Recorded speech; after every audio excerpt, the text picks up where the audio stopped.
Think of all the places, events, and institutions that are synonymous with the way of life in our community. Surf culture, Beam, the Gator Bowl, 26.2 with Donna Marathon, and even the Beaches Museum. Artist, graphic designer, and marketer extraordinaire Kurtis Loftus has had a hand in telling the stories of all of them. And telling meaningful stories is exactly what he set out to do in 2013 when he presented the idea of Deck the Chairs to the city of Jacksonville Beach. It was a different way of telling stories out in the park space, a different way of sharing who we are through art, he said. The event, which attracts tens of thousands of spectators and grows exponentially each year, has become Kurtis's legacy, what he wants to leave behind for the next generation of Beaches families, his children and grandchildren included. The road to Deck the Chairs as we know it today was long and winding. Kurtis's journey began as a young graphic designer who had graduated from UNF and was looking for work in 1985. As he recalls, the university was putting in its first computers as he was graduating with a degree in classic, handcrafted design techniques. So yeah, I was worried I would be out of a job before I even found one. He joked. Luckily, Kurtis made a name for himself opening his own agency near downtown shortly after graduating. Not only as one of the only local designers who could illustrate by hand, but also one of the first to offer desktop publishing. His unique graphic design boutique took off instantly. He hired his wife, Margaret, away from her medical billing job to help him run the shop, which became successful and lucrative enough to afford Kurtis the seed money to launch his dream venture, South Swell magazine, in 1987. Kurtis, Margaret, and their team published the surfing magazine internationally for 3 years. South Swell was on newsstands in Europe, South America, and of course all over the U.S., especially the East Coast. The mag even featured a teenaged Kelly Slater, decorated professional surfer, on the cover, before he had risen to the level of fame he'd eventually enjoy.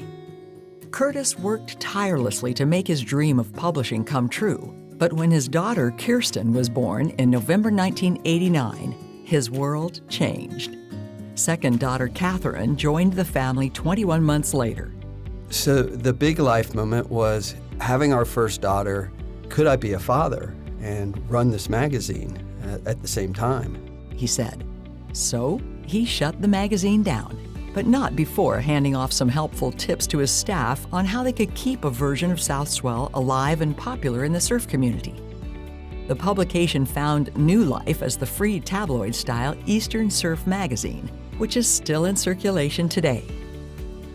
Through the 90s, Kurtis rebuilt his creative business with a key account from Surf Expo, the largest worldwide trade event for the surfing industry, while operating his agency at the beach, noting how he really wanted to be a part of the beach's community.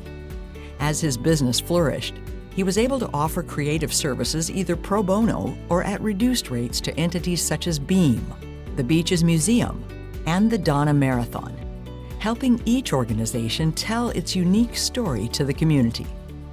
Between 2007 and 2012, Kurtis saw his creative services passion slowly ebbing as more and more customers were expecting work faster and cheaper. He loved community service work, but was at a loss for where his talents could best be utilized. In July of 2013, during a morning beach run, the tall, red lifeguard chairs drew his attention. That's when he knew there was a bigger Beaches story embedded in the historic chair symbols. It was the convergence of an idea and opportunity built around creativity, he said. The lifeguard's long-standing tradition of strength and community well-being, symbolized by those tall red chairs, pulled into a holiday display and showcased in a previously dark and empty downtown space. After getting approval by city leaders to produce the exhibit, he got to work encouraging local businesses to sponsor and decorate chairs. During the 2013 holiday season, there were 2 lifeguard chairs at the entry point of Latham Plaza and a total of 18 chairs decorated by businesses. After the first year, I wasn't sure what would come next. Kurtis recalls. The exhibit was a rousing success by all measures, and it had gotten lots of local press coverage. But he didn't really think it would become an annual event. It wasn't until someone at the city mentioned to him that Deck the Chairs was back on the calendar in 2014 that he realized there was a chance to build a tradition.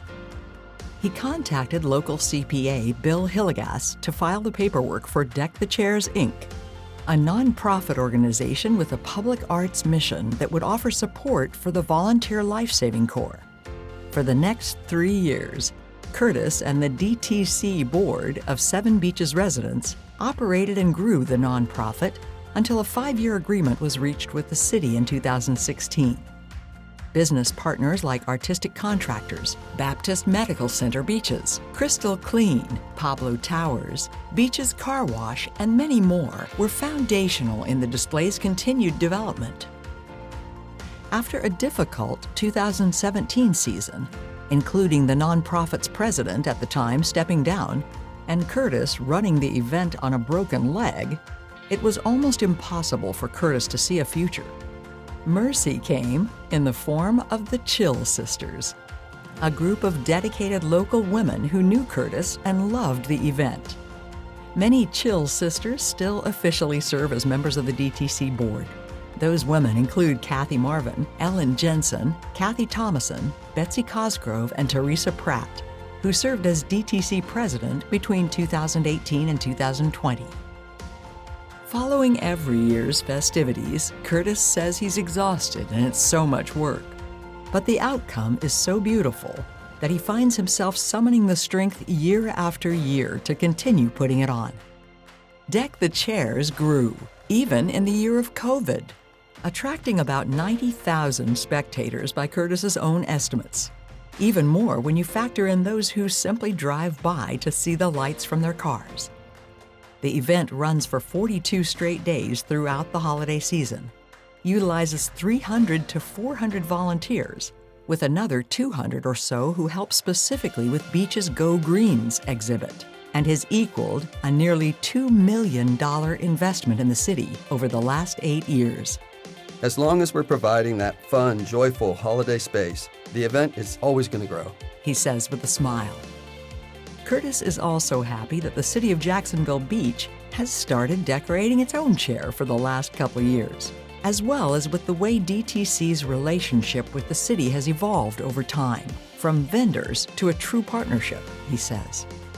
The mission of the event itself has even evolved, from a simple idea to spread holiday cheer and raise money to donate to the lifeguards, who remain a strong event partner and for whom Kurtis and DTC have donated generously since the first year, to an immersive cultural arts exhibit and fun, joyful event that tells our story.